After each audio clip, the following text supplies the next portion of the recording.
Hello boys and girls.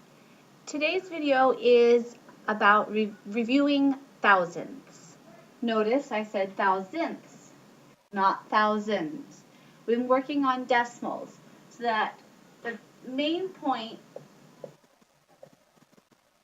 and what we just need to memorize is that this is tenths, this is hundredths, and this one is thousandths. It's something that just has to be memorized. A lot of fifth graders have the tendency to look at this and think it's hundredths because with whole numbers, 3 digits is hundredths. 2 digits it's tenths, 3 digits is hundredths, and it's not till you get to 4 digits that makes thousandths. But decimals are completely different. They're parts. We can't have such thing as a once because the whole thing about decimals is that they're broken up. If it's a one whole, it's no longer a decimal. So our decimals are tenths, hundredths, thousandths. Just need to say that to yourself over and over and over again until you get it in your head. Tenths, hundredths, thousandths. Tenths, hundredths, thousandths. Now what we need to be able to do is go from this decimal into a fraction. So when we read this, we say 8 and that's really the only time we get to say and in math, 8 and 123 thousandths. So then, when we're writing it as a fraction, we just write exactly the same thing.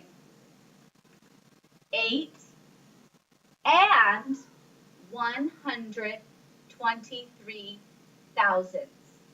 If we just go slowly and make sure that what we're reading is what's actually there, we'll always get it correct. So now let's look at just a few more examples to practice.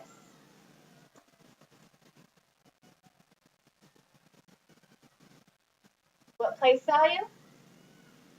Tenths, hundredths, thousandths. So the 7 is in the thousandths, so we write that 7 thousandths. We read them the same way. This says 7 thousandths, and this says 7 thousandths.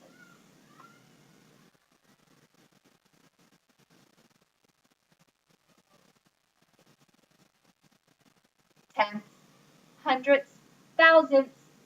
We read this 24 thousandths, so we would write it 24 thousandths. Now I want to look at some examples that use a whole number with the decimal. Don't get confused by the whole number. You still read it the exact same way. So if I write 3 and 89 thousandths as a decimal, I still want 3 and 89 thousandths. We have to make it 89 thousandths.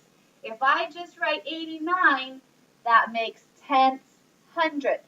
So we have to scoot it over to the right place value. So we put a placeholder of 0, 8, 9, 10, hundredths, thousandths, 3, and 89 thousandths. And that's how we go between fractions and decimals when we're going all the way up to thousandths. Watch this as many times as you need to until you've got it.